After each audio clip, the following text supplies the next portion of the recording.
दोस्तों आज हम बात करने वाले हैं आर्य के आक्रमण के बारे में। दोस्तों किस तरीके से आर्य का इन्वेंट होता है दोस्तों भारत के अंदर। जैसे दोस्तों दोस्तों दोस्तों जो आर्य का इन्वेंट होता है भारत के अंदर दोस्तों, तो किस तरीके से दोस्तों इसका पता चलता है दोस्तों कि इसका सबूत क्या है दोस्तों, इसके बारे में दोस्तों हम समझने वाले हैं।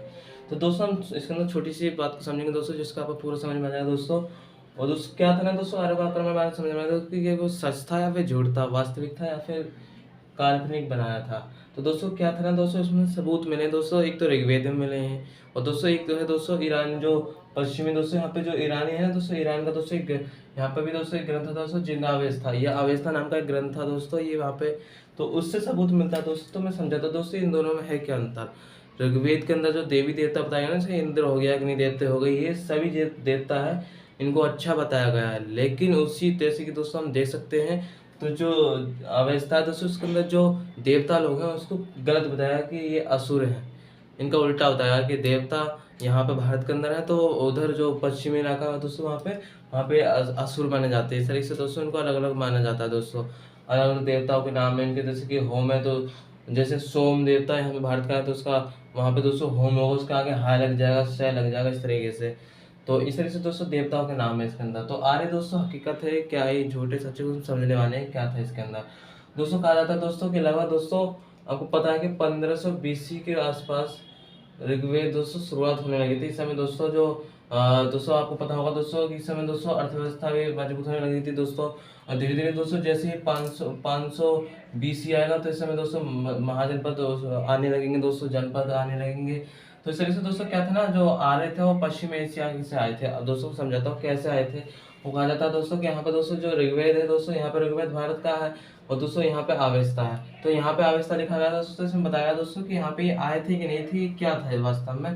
दोस्तों यहाँ पे एक सबूत भी नहीं मिला इसका, क्या, क्योंकि दोस्तों जो स्लेटी बर्तन थे, जो जैसे चित्र दूसरे मृदवान थे ना, मृदवान हुआ करते थे इस तरीके से घड़े की तरह आकृतिक होते थे, मिट्टी के बने होते थे दोस्तों, उसमें नक्काशी की जाती थी। जैसे अभी उत्तर हड़प्पा आएगा तो उस समय दोस्तों क्या था ना, उत्तर हड़प्पा काल के अंदर इसके बिल्कुल भी सबूत नहीं मिले कि आर्यों का आक्रमण यहाँ पे हुआ था। तो इसके अंदर दोस्तों ये पूरी बात है कि दोस्तों यहाँ पे आर्य नहीं आए थे और यहाँ पे आक्रमण उन्होंने किया ही नहीं था। तो ये दोस्तों पूरा सबूत मिल गया कि उत्तर हड़प्पा संस्कृति के आसपास आर्य का स्लेटी बर्तन का यहाँ पे सबूत ही नहीं मिला है। लेकिन दोस्तों जो भाषा का समानता है वो तो है। मैंने बताया दोस्तों जो वहाँ पे इंद्र को असुर बताया जाता है, यहाँ पे देवता, तो ये समानता है। तो लेकिन दोस्तों थोड़ा सा ही तो अंतर है, लेकिन समानता तो है ना कि किस तरीके से दोस्तों यहाँ पे देवताओं के नाम है। तो वहाँ पे जैसे होम को सोम भारत के अंदर कहा जाता है। तो ये दोस्तों अलग अलग चीज़ें हैं। तो फिर इसके बाद दोस्तों यहाँ पे शिल्प से इसमें भी समानता है। कैसे दोस्तों, जिस तरीके से दोस्तों हड़प्पा में दोस्तों ये मर्दभांड मिले, ऐसे यहाँ पे भी मिले। लेकिन दोस्तों पूरा सबूत तो नहीं कहा जा सकता कि यहाँ से आर्य आए थे, ये कोई सबूत तो है नहीं दोस्तों। किस तरीके से हम पता लगा लेंगे कि यहाँ पे आते थे। हाँ ये पता लगता है कि यहाँ पे व्यापार होता था, जिस तरीके से सिंधु घाटी सभ्यता में जो मेसोपोटामिक सभ्यता था उससे व्यापार हुआ करता था। हम यहाँ से कैसे पता लगा लेंगे दोस्तों। तो ये सबूत दोस्तों गलत माना जाता है कि ये शिल्प, ये भी भाषा का समानता है। तो दोस्तों ये हो सकता है लेकिन ये सबूत नहीं है। और मिट्टी के बर्तनों का दोस्तों यही सब, मिट्टी के बर्तन क्यों दोस्तों, क्योंकि मिट्टी के बर्तन दोस्तों यहाँ पे बने तो थे, यहाँ पे भी थे, लेकिन दोस्तों इसके आधार पर पुरातत्व प्रमाण पर कैसे पता लगा लें कि यहाँ पे आक्रमण हुआ था।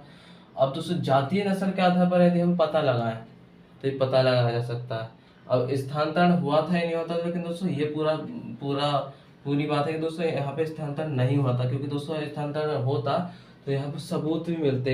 जब यहाँ पर हड़प्पा सभ्यता चल रही थी, सिंधु संस्कृति सभ्यता चली थी दोस्तों, सिंधु घाटी सभ्यता, तो इसका सबूत मिलता। लेकिन इसमें इतिहासकार अपना मत देते हैं कि शायद इंडो आर्यन के द्वारा आक्रमण हुआ होगा।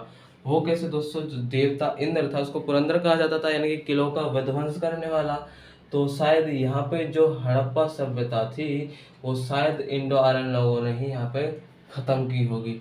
तो इस तरीके से दोस्तों इसमें इतिहासकार बात करते हैं। लेकिन दोस्तों इसका भी सबूत होना चाहिए कि इस आधार पर हम कैसे कह सकते हैं कि दोस्तों ये यहाँ पे ये चीज़ हुई थी, क्योंकि दोस्तों यहाँ पे तो बाढ़ के सबूत भी मिलते हैं और भूकंप के सबूत भी मिलते हैं, क्योंकि मकान टूटे हुए मिले हैं और हड्डियाँ भी। दोस्तों ये भी तो हो सकता है कि भूखमरी आई हो वहाँ पे। तो ये हम सबूत कैसे पता लगा रहे हैं कि इंद्र ने यहाँ पे आक्रमण कर दिया है, सब इंडो आक्रमण के द्वारा दोस्तों यहाँ पे संस्कृति खत्म हो गई। तो आर्यों का आक्रमण तो इसे पता ही चलता है, यानी कि गलत हो गया यहाँ से भी। और फिर इसके अंदर दोस्तों चित्रदूषण मध्यभांडी भी इसके अंदर नहीं मिला है। भले ही दोस्तों यहाँ पे दोस्तों मिला हो, लेकिन जो उत्तर हड़प्पा संस्कृति थी। उसके बाद तो दोस्तों इसके अंदर मिला ही नहीं, इसका सबूत ही नहीं है, तो यहाँ से कैसे पता लग जाएगा कि ये आर्य आए थे यहाँ पे।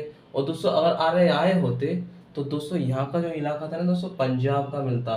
पंजाब में दोस्तों बहावलपुर और दोस्तों पंजाब के अंदर पूरा पूरा दोस्तों यहाँ पे सबूत मिलता कि आर्य आए थे। लेकिन सबूत तो जो गंगा घाटी यहाँ पे पता मिलता है, तो कैसे पता लगा लेंगे।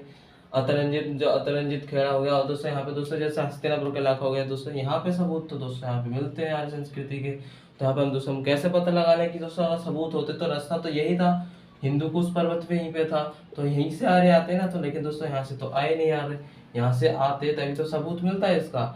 अब दोस्तों खुदाई से ही पता चलता है दोस्तों इसके अंदर, जैसे जो उत्तरी हड़प्पा संस्कृति थी उस समय दोस्तों यहाँ पे स्लेटी वर्षन के यूज हुआ करते थे। लेकिन दोस्तों आर्यों के आक्रमण से सबूत कैसे मिट जाएंगे, और यहाँ पे दोस्तों सबूत तो मिलता ही, लेकिन आर्यों का आक्रमण के सबूत तो उस समय मिला ही नहीं कि आर्यों का वहाँ पे आक्रमण होता तो हमें पूरा का पूरा दोस्तों सबूत मिलता।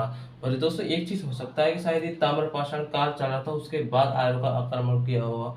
जैसे संस्कृति ताम्रपाषाण की चल रही थी ना, तो उसी समय आए हुए आक्रमण, क्योंकि उस समय तांबे का प्रयोग होने लगा था। और धीरे धीरे ऋग्वेद आएगा, तो उसके बाद धीरे धीरे दोस्तों 500 BC के आसपास लोहे की खोज हो जाएगी।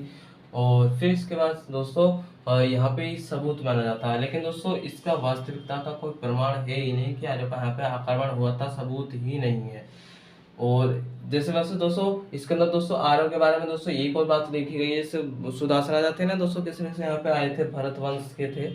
और तो यहाँ पे दोस्तों जब मैं बता रहा था महाजनपद के बारे में, तो उसके अंदर दोस्तों जो कुरुवंश और भरत वंश था उसी से कुरुवंश बना था।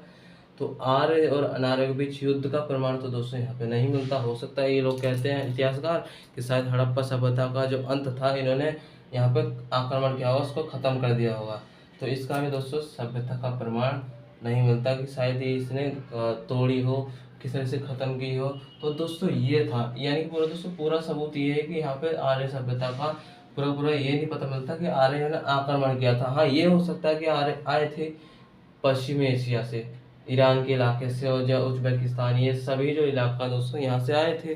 तो यहाँ से दोस्तों हम कह सकते हैं कि शायद इन्होंने आक्रमण ना किया हो, आराम से आए हो। तो ये चीज़ें दोस्तों, फिर इन्होंने इधर आके दोस्तों ऋग्वेद की रचना कर दी श्लोकों में। हमें देखा दोस्तों कि उसके अंदर युद्धों के वर्णन के बारे में पता मिलता दोस्तों। तो ये था दोस्तों आर्यों का आक्रमण के बारे में। तो दोस्तों फिर किसी वीडियो में लेंगे दोस्तों, आज की वीडियो में दोस्तों इतना ही मिलता है दोस्तों नेक्स्ट वीडियो में। आज का धन्यवाद, जय हिंद, जय भारत।